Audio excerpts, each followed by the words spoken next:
ગોંડલમાં ચાલી રહેલા ગુંડારાજ સામે હવે જિગીશા પટેલે મોરચો માંડ્યો છે। સુરતમાં મળેલી પાટીદાર સમાજની બેઠકમાં પણ જિગીશા પટેલે ગોંડલમાં ચાલી રહેલા ગુંડારાજને ખતમ કરવાનો હુંકાર ભર્યો। જિગીશા પટેલે ગોંડલ બેઠક પર પાટીદારોનો હક પણ ગણાવ્યો। જયરાજસિંહ જાડેજા સામે આકરા પ્રહારો પણ કર્યા। પહેલા જિગીશા પટેલને સાંભળી લઈએ કે સુરતમાં હુંકાર ભરતા અને જયરાજસિંહ જાડેજા પર આકરા પ્રહારો કરતા તેમણે શું કહ્યું। निखिल दोंगा बोले तो गुस्सीटो, राजू सोलंकी बोले तो गुस्सीटो, पण आज हूँ बोलू छू करी बतावे मारी पर गुस्सीटो। पटेलों ने दबाव्या, दलितों ने दबाव्या, आज ये लोग जो गुनेगार होय तो क्या कहिए नी गुस्सीटो। आवा बे गोळीना राक्षसोने केवा मागू छू करी बतावे मारी पर गुस्सीटो। पटेलो माटे लड़ू छू, दलितो माटे लड़ू छू અને ગોંડલની જનતા માટે લડું છું અને આવા બે ટોપડાના જલ્લાદોની સામે લડું છું કરી બતાવે મારી પર ગુસ્સીટો। અને આજે તમને એ પણ કહેવા માંગુ છું કે જો આવા લોકો મારી ઉપર ગુસ્સીટો કરે તો તમે પણ એને બતાવજો કે શું છે ગુસ્સીટો। અને એટલા માટે કારણ કે આ તમામ આરોપીઓ ગુનેગાર છે આપણા સ્વર્ગસ્થ અને ભૂતપૂર્વ મુખ્યમંત્રી એવા કેશુભાઈ પટેલના। આ તમામ આરોપીઓ ગુનેગારો આવા બે કોણીના જલગાદો કે જેણે એમની બાજુમાં ગઢ બનાવી અને પોતાની જાતને રાજા પ્રસ્થાપિત કરવા માટે હાલી નીકળ્યા છે।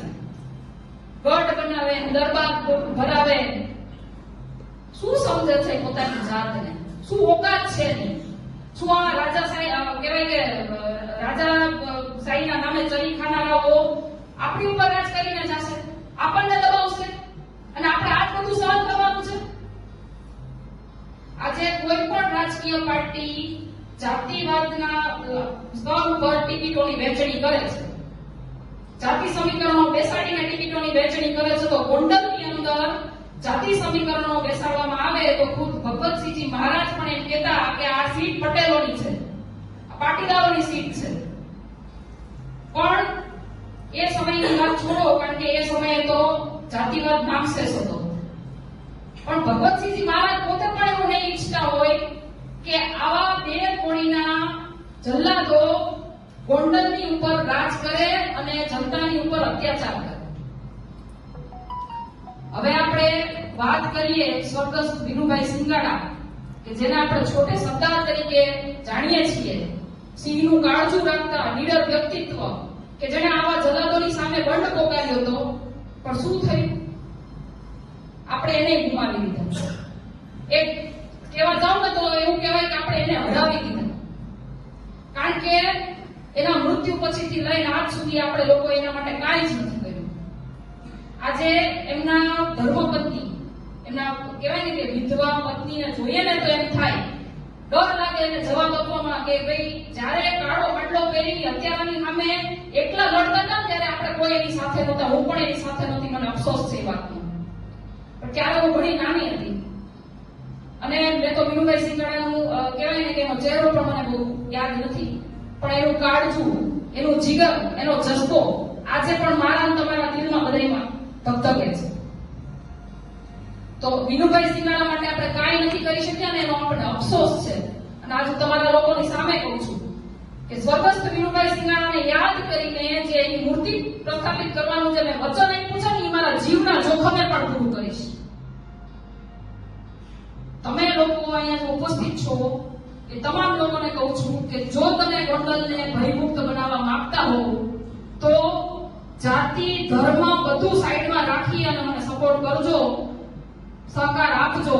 અને આ ખાલી સુરતની જનતા માટે નથી, આ તમામ ગુજરાતની જનતાને હું એટલું જ કહેવા માંગુ છું કે તમે જો આવા જલ્લાદોના બાનમાંથી ગોંડલને મુક્ત કરવા માંગતા હો તો આ મુહિમમાં ભાગ લેવા માટે આવા લોકોના જે 2 નંબરના ધંધા ચાલે છે ને, જેના લીધે ગોંડલને બાનમાં રાખે છે, જે 2 નંબરના ધંધાની આવક જ્યાંથી ખખેરે છે ને એના સરનામા મારા સુધી પહોંચાડજો, પછી હું છું ઈ છે।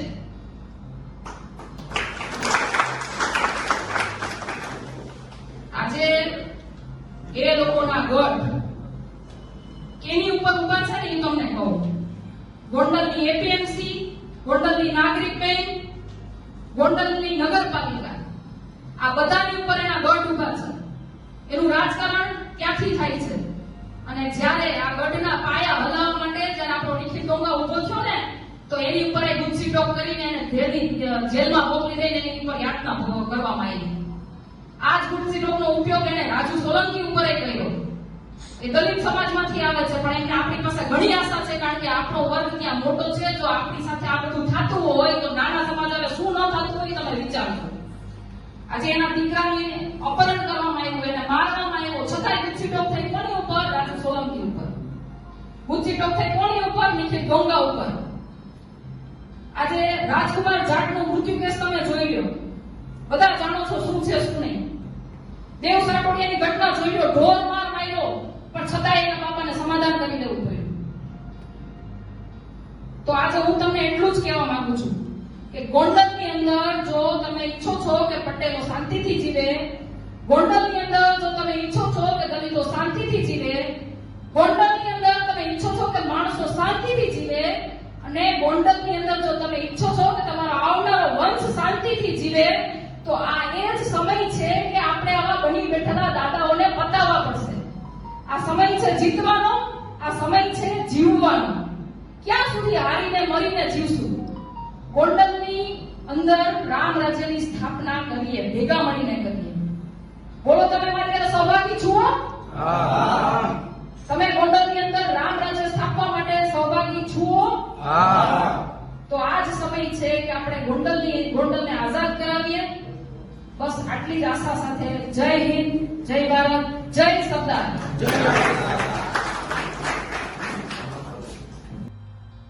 તો અહીં જિગીશા પટેલ સાફપણે કહી રહ્યા છે કે હું જીવીશ ત્યાં સુધી ગોંડલ બેઠક પર લડતી રહીશ.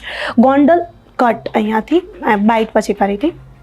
તો અહીં જિગીશા પટેલ સાફપણે કહી રહ્યા છે અને આકરા પ્રહારો કરતા, ગર્જના કરતા સાફપણે કહી રહ્યા છે કે ગોંડલ બેઠક માટે ત્યાં ગુંડારાજ જે ચાલી રહ્યું છે તેને ખતમ કરવા માટે હું મારા અંતિમ શ્વાસ સુધી લડતી રહીશ.